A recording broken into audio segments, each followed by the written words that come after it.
Hi, and welcome to this audio recording of lines 27 to 330 of Book 1 of Paradise Lost. Say first, the heaven hides nothing from thy view, nor the deep tract of hell. Say first, what cause moved our grandparents in that happy state, favored of heaven so highly, to fall off from their Creator and transgress his will for one restraint, lords of the world besides?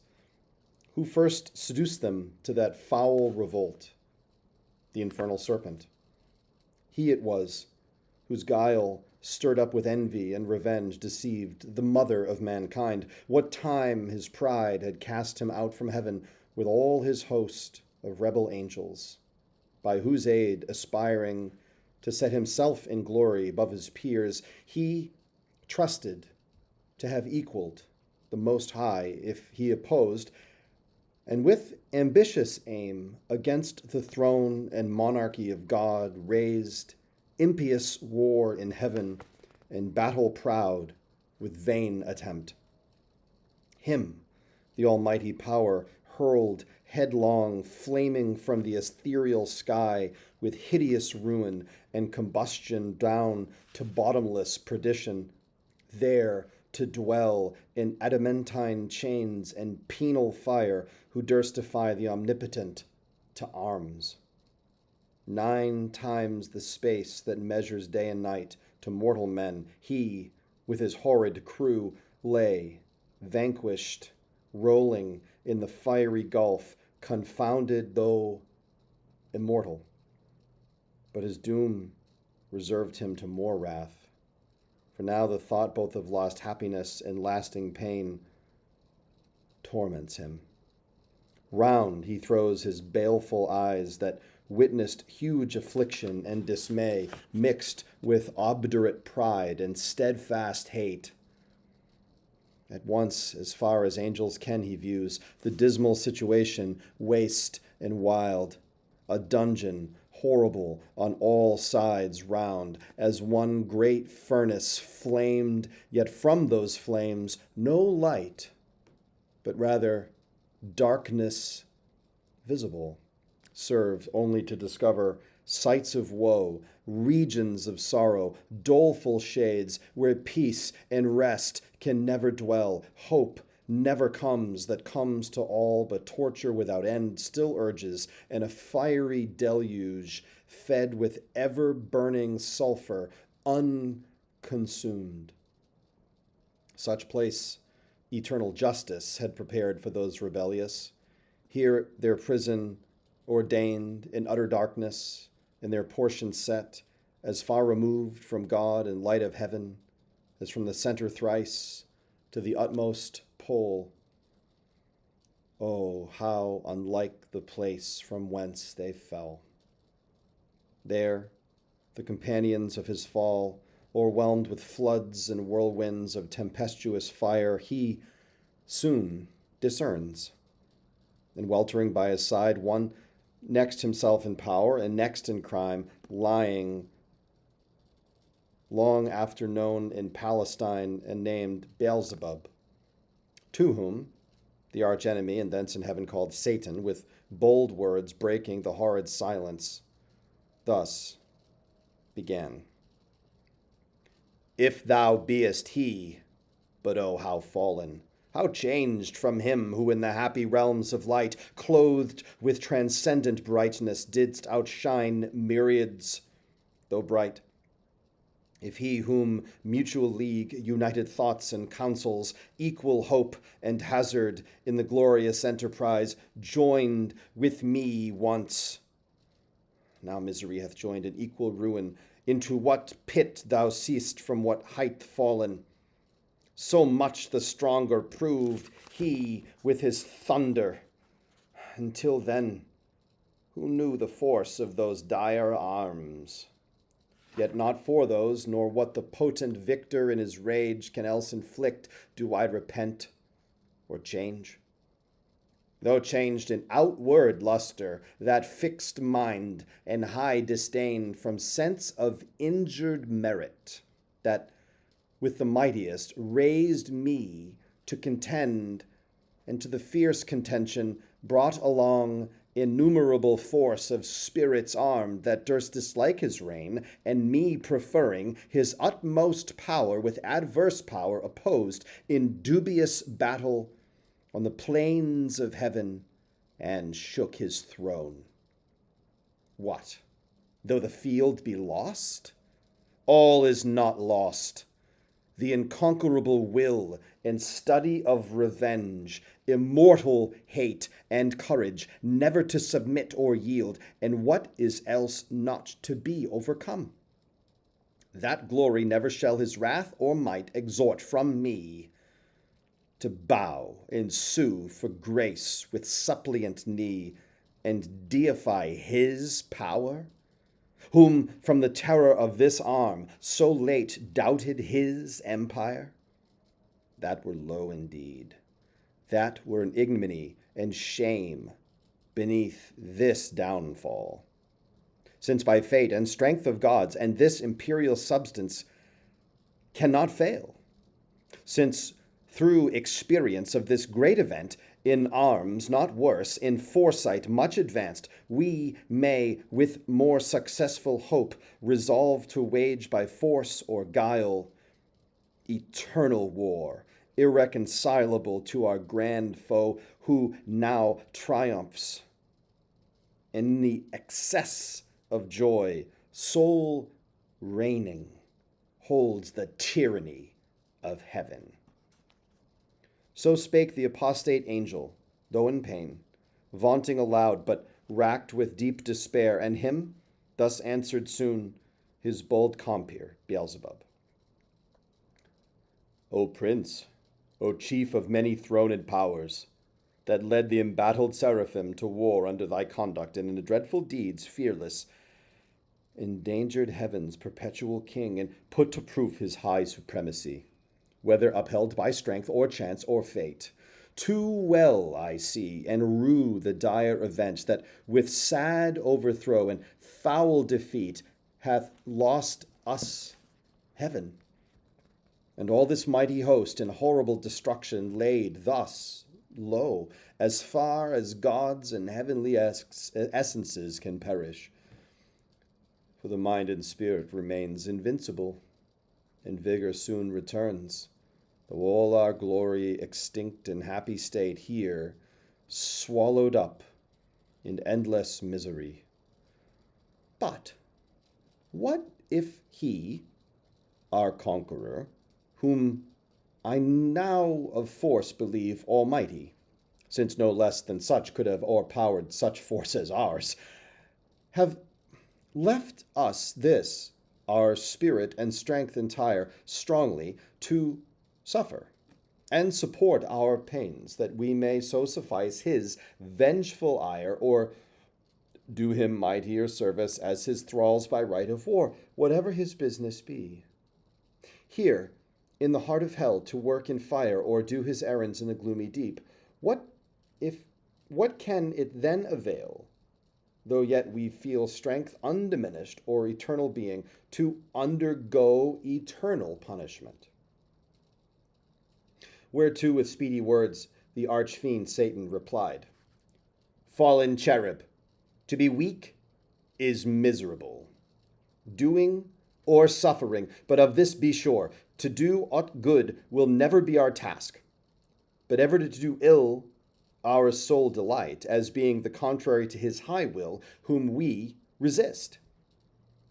If then his providence out of our evil seek to bring forth good, our labor must be to pervert that end, and out of good still to find means of evil, which ofttimes may succeed, so as perhaps shall grieve him, if I fail not, and disturb his inmost counsels from their destined aim.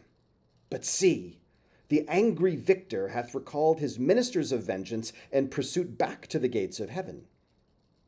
The sulphurous hail, shot after us in storm or blown, hath laid the fiery surge that from the precipice of heaven received us, falling. And the thunder, winged with red lightning and impetuous rage, perhaps hath spent his shafts and ceases now to bellow through the vast and boundless deep. Let us not slip the occasion, whether scorn or satiate fury yield it from our foe.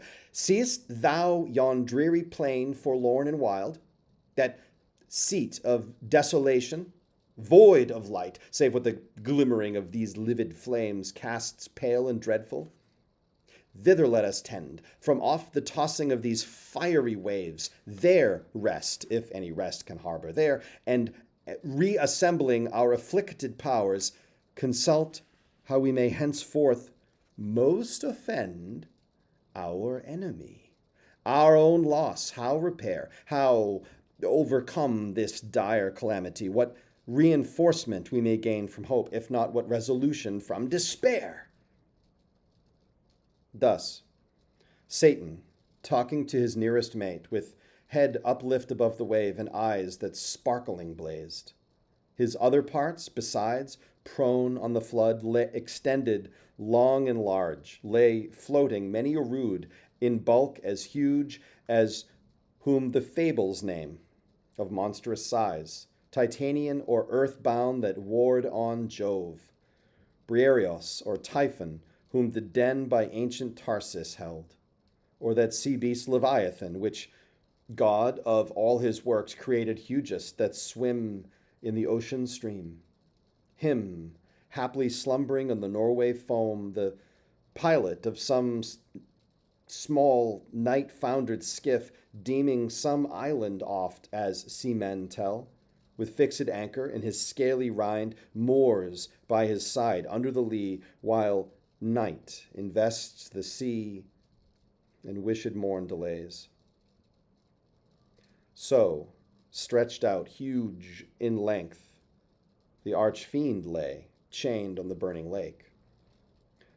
Nor ever thence had risen or heaved his head, but that the will and high permission of all-ruling heaven left him at large to his own dark designs, that with reiterated crimes he might heap on himself damnation, while he sought evil to others, and enraged might see how all his malice served but to bring forth infinite goodness, grace, and mercy shown on man by him seduced, but on himself treble confusion, wrath, and vengeance poured. Forthwith upright he rears from off the pool his mighty stature. On each hand the flames, driven backward, slope their pointing spires, and rolled in billows leave in the midst a horrid veil. Then, with expanded wings, he steers his flight aloft, incumbent on the dusky air that felt unusual weight, till on dry land he lights. If it were dry land that ever burned, with solid as the lake with liquid fire. And such appeared in hue, as when the force of subterranean wind transports a hill torn from Pelorus on the shattered side of thundering Etna, whose combustible and fueled entrails thence conceiving fire sublimed with mineral fury, aids the winds and leave a singed bottom all involved with stench and smoke. Such resting found the soul of unblessed feet. Him followed his next mate, both glorying to have escaped the Stygian flood as gods, and by their own recovered strength, not by the sufferance of supernal power. Is this the region? This, the soil, the clime, said the lost archangel. This the seat that we must change for heaven, this mournful gloom for that celestial light. Be it so, since he, who now is sovereign, can dispose and bid what shall be right. Farthest from him is best, whom reason hath equaled, force hath made supreme above his equals. Farewell, happy fields, where joy forever dwells. Hail, horrors, hail, infernal world. And thou, profoundest hell, Receive thy new possessor, one who brings a mind not to be changed by place or time. The mind is its own place, and in itself can make a heaven of hell, a hell of heaven. What matter where, if I be still the same, and what I should be, all but less than he whom thunder hath made greater? Here at least we shall be free. The Almighty hath not built here for his envy, will not drive us hence. Here we may reign secure. And in my choice, to reign is worth ambition, though in hell. Better to reign in hell than serve in heaven. But wherefore let we then our faithful friends, the associates and co-partners of our loss, lie thus astonished on the oblivious pool, and call them not to share with us their part in this unhappy mansion, or once more with rallied arms to try what may be yet regained in heaven, or what more be lost in hell. So Satan spake, and him Beelzebub thus answered. Leader of those armies, bright, which but the omnipotent none could have foiled, if once they hear that voice, their liveliest pledge of hope in fears and dangers, heard so oft in worst extremes, and on the perilous edge of battle when it raged, it all assaults their surest signal, they will soon resume new courage and revive, though now they lie groveling and prostrate on yon lake of fire, and as we erewhile, astounded and amazed, no wonder fallen in such a pernicious height. He scarce had ceased when the superior fiend was moving toward the shore, his ponderous shield, ethereal temper, massy, large, and round, behind him cast. The broad circumference hung on his shoulders like the moon, whose orb, through optic glass, the Tuscan artist views at evening from the top of Fiesole or in Valdarno to descry new lands, rivers or mountains in her spotty globe. His spear, to equal which the tallest pine hewn on Norwegian hills to be the mast of some great admiral were but a wand, he walked with to support uneasy steps over the burning marl, not like those steps on heaven's azure, and the torrid climb smote on him sore besides, vaulted with fire.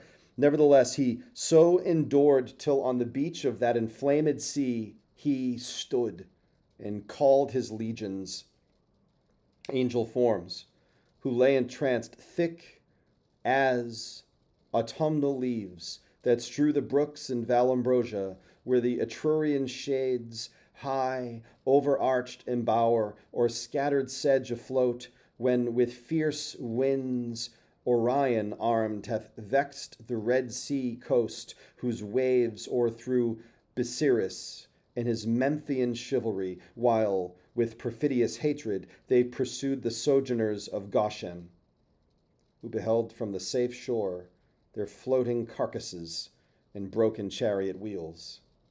So thick bestrewn, abject and lost lay these, covering the flood. Under amazement of their hideous charge, he called so loud that all the hollow deep of hell resounded. Princes, potentates, warriors, the flower of heaven once yours, now lost, if such astonishment as this can seize eternal spirits. Or have ye chosen this place after the toil of battle to repose your wearied virtue for the ease you find, to slumber here as in the vales of heaven?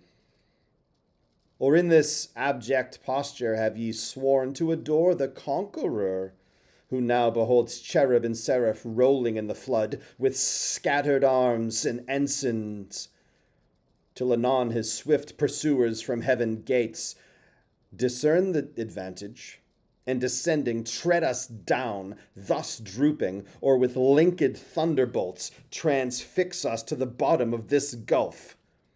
Awake, arise, or be forever fallen.